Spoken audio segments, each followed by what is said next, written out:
Em um período marcado por guerras e ataques sem precedentes, entre uma tragédia e outra, uma história roubou a cena na vida da família real.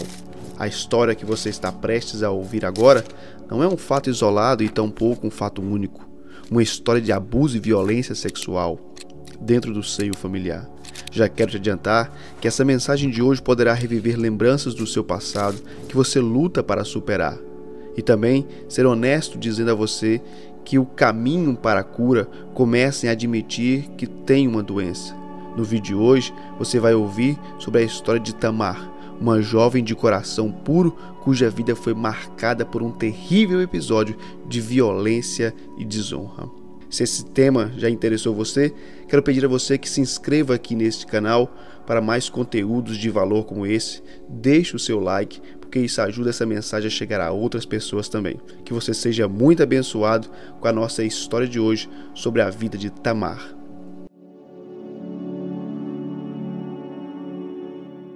Filha do rei Davi, Tamar tinha origens nobres e uma vida que prometia segurança e proteção. Como toda jovem Israel, sonhava com o amor verdadeiro e em achar aquele que cuidaria do seu coração. No entanto, ela se tornou vítima de um crime terrível cometido por seu próprio irmão. A dor veio de onde ela deveria ser amada e cuidada, de dentro de casa. Esse fato de violência, além de causar danos irreparáveis a Tamar, abalou profundamente toda a estrutura da família real, desencadeando uma série de eventos trágicos. Todo pecado produz consequências terríveis para aqueles que praticam e às vezes até para os que o cercam. A tragédia na vida dos filhos de Davi começou após o seu pecado de adultério. Davi, o rei de Israel, era conhecido por suas habilidades militares, sabedoria e por ser um homem segundo o coração de Deus. No entanto, mesmo os melhores homens cometem falhas, e Davi também cometeu erros.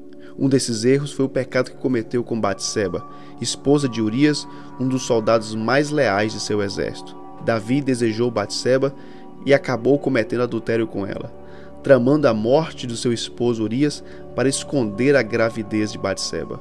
Após esse pecado, Davi foi advertido por Deus através da vida do profeta Natã, de quem a espada nunca sairia de sua casa.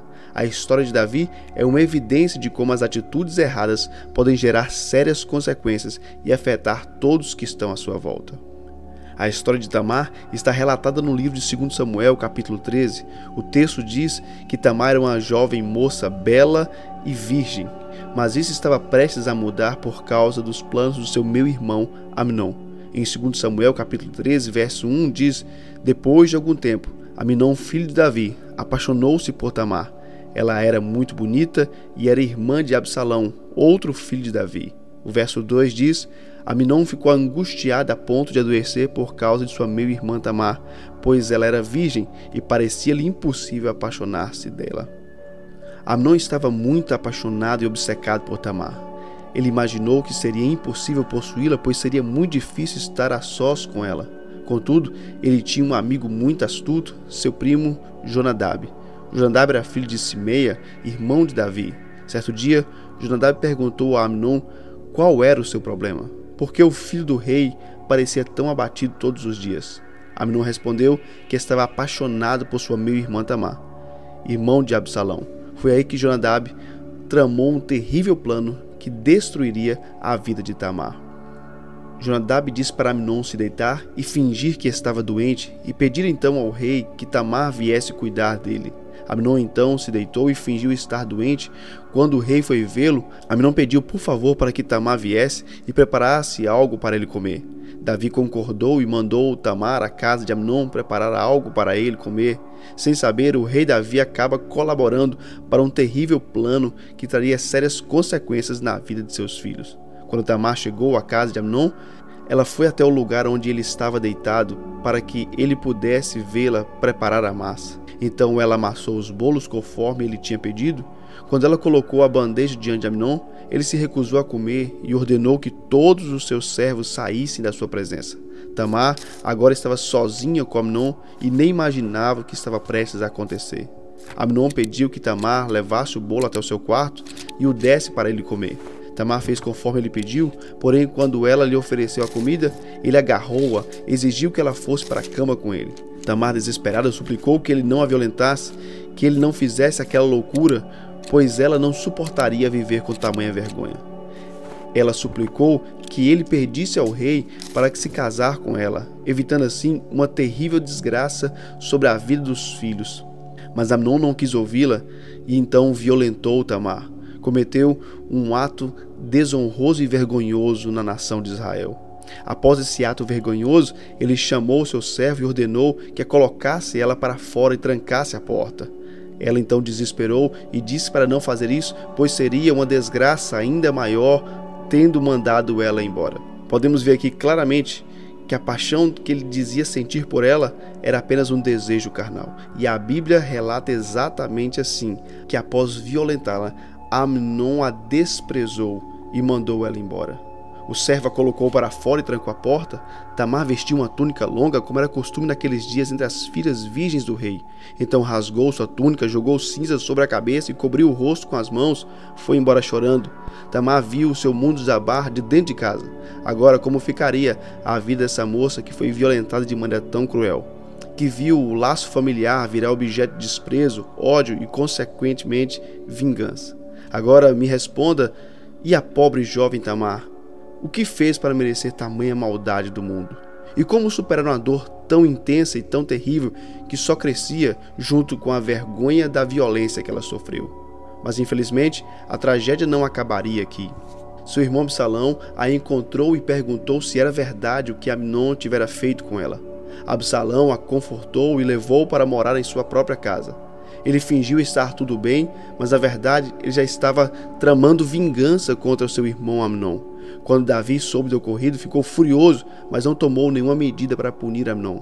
Mais uma vez, o rei Davi falhou no seu dever como pai. Absalão, por sua vez, ficou profundamente angustiado e alimentou o ódio crescente do seu irmão pelo que ele havia feito com sua irmã. 2 anos depois, Absalão convidou todos os filhos do rei, incluindo Amnon, para um banquete. Durante a celebração, ordenou que seus servos matassem Amnon, em vingança pelo estupro de Tamar. Após o assassinato, Absalão fugiu para o reino de seu avô materno, o rei Talmai de Gesur. Davi ficou arrasado com a morte de Amnon, mas ao longo do tempo ele perdoou Absalão. Após ter passado 3 anos em Gesur, Absalão foi trazido de volta a Jerusalém por intermédio de Joabe, um comandante do exército e parente próximo do rei Davi. No entanto, a reconciliação entre Davi e Absalão foi apenas superficial e a relação entre pai e filho continuou tensa. Mais tarde, Absalão acabou se rebelando contra seu pai, o rei Davi, numa tentativa de tomar o trono. A revolta resultou em uma guerra civil. No final, as forças de Absalão foram derrotadas e ele morreu tragicamente durante a batalha. Embora Absalão tenha buscado vingança pela violência que Tamar havia sofrido, sua vingança acabou se transformando em uma tragédia e rebelião que trouxe trágicas consequências terríveis para ele e para sua família. Após a morte de Absalão, Davi lamentou amargamente e expressou profunda tristeza, mostrando que apesar das dificuldades, ele ainda amava seu filho. Davi é uma figura importante no Antigo Testamento e é considerado um dos maiores reis de Israel. Ele governou durante um período de prosperidade e é lembrado por suas habilidades militares, liderança política e pelo estabelecimento de Jerusalém como a capital do seu reino. No entanto, muito embora tenha sido um rei bem-sucedido, a evidência mostra que Davi teve alguns problemas em seu papel como pai. Esses trágicos eventos nos lembram da importância vital de cuidarmos das pessoas que vivem em nossa casa, especialmente os nossos filhos. Quero dizer a você que sofreu como Tamar um abuso por parte de alguém que deveria cuidar de você, e ao ouvir essa história trágica, você percebeu que a ferida ainda não se curou no seu coração. Nunca se esqueça que o abuso não esteve sob o seu controle, mas as atitudes que você vai tomar após a violência, estas estão sob seu controle. Foque naquilo que você pode controlar. O que você não pode controlar, entregue nas mãos do Senhor. Ele é o seu Pai e vai cuidar de você. A Bíblia diz: confia no Senhor, entrega os teus caminhos a Ele e no mais Ele fará. Ele é Deus de cura e quer curar você hoje através dessa mensagem. E para você que está vivendo como Absalão, imbuído em seu ódio, esperando o momento oportuno, o momento certo da vingança, também entregue o seu caminho ao Senhor. A Bíblia diz: não vos vingueis a vós mesmos, mas deis lugar à ira, pois minha é a vingança, diz o Senhor. Existe um Senhor que quer pelejar essa luta por você. Deixe nas mãos dele. Não faça como Caim, que matou seu irmão, mas antes foi advertido pelo Senhor, que disse: o pecado jaz à tua porta, mas a ti convém dominá-lo. Eu quero orar por você hoje, pedindo a Deus que traga cura para o seu coração ferido, pedindo a Deus que repreenda todo espírito de amargura, de ódio do seu coração, para que você possa ser curado nas suas emoções, livre desse espírito de amargura e esses traumas sejam superados por você em nome de Jesus. Se você recebe essa oração, você pode, feche os seus olhos aí onde você estiver, se não, apenas fique ligado em espírito e essa oração vai chegar até você também. Pai, em nome de Jesus, eu quero orar por essa pessoa que hoje está ouvindo essa mensagem agora, que após ouvir, veio a lembrança trágica, Senhor, de algum fato, um trauma ocorrido, uma violência, quer seja sexual ou de qualquer outro cunho. Eu oro ao Senhor em nome de Jesus, traz cura para essa pessoa.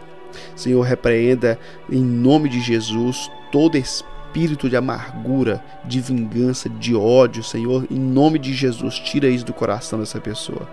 Eu oro ao Senhor para que essa pessoa possa experimentar um renovo da paz do Senhor. Perdoar não é esquecer, não é amnésia, mas é lembrar sem sentir dor. Em nome de Jesus, envia teu anjo agora para curar essa pessoa, onde ela estiver, no carro, em casa. Em nome de Jesus, tem misericórdia e traga cura no trabalho, onde estiver.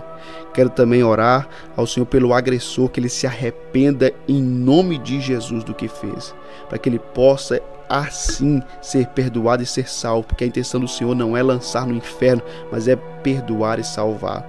Eu oro ao Senhor em nome de Jesus, ao ferido, que o Senhor traga cura. Senhor, aquele que sente a vingança fluindo no coração, repreenda isso, que essa pessoa possa experimentar o alívio, libertando-se dessas correntes que o prendem no passado. Mostra para essa pessoa que tem um futuro brilhante em Deus esperando. Essa é a minha oração, pedindo tua bênção em nome de Jesus. Amém, amém e amém. Que você seja curado hoje, curada em nome de Jesus. Quero pedir a você também que ajude essa mensagem a chegar mais além. Compartilhe essa mensagem, mande essa mensagem para alguém que você conhece, que sofreu algum trauma, para que essa mensagem chegue e seja canal de bênção de Deus na vida dessa pessoa. Compartilhe essa mensagem nos grupos de WhatsApp, na sua família. Faça isso chegar mais além. Seja boca de Deus para os seus familiares. Em nome de Jesus, seja canal de bênção hoje. Inscreva-se aqui nesse canal se você não é inscrito. Deixe seu gostei e compartilhe. Que Jesus te abençoe. Vou deixar uma próxima mensagem aqui de sugestão para poder ajudar você nesse processo de cura. Você vai conhecer melhor quem é Deus e quem é o Espírito Santo de Deus para curar seu coração. Que Jesus te abençoe. Fique na paz e até o nosso próximo encontro.